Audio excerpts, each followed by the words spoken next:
美國德州南部連日暴雨引發嚴重洪災，造成至少1人死亡。河流水位急升，多地進入突發性洪水緊急狀態。當局救出至少70個受困嘅居民。受影響地區舊年曾經遭遇世紀洪災，至今仍然未完全復原。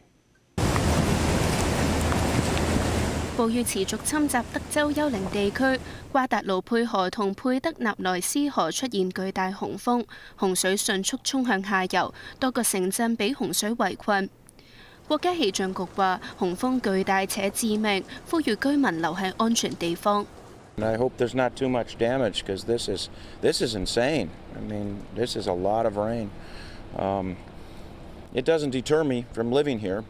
其中康福特鎮嘅瓜達盧佩河1小時內水位暴漲超過25尺，超越上年致命洪災期間嘅最高水位。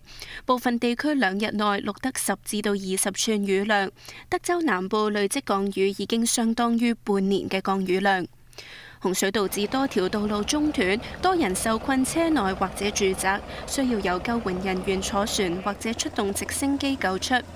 暴雨亦都導致數以千計住戶停電。今次洪水嘅重災區克爾維爾地區同上年7月初嘅致命洪災範圍幾乎相同。We received about 20.29 inches of rain last year. We should be receiving more than 30 inches of rain this year. 上年洪災造成超過130人死亡，包括米斯蒂克營地嘅25個女童同2個輔導員。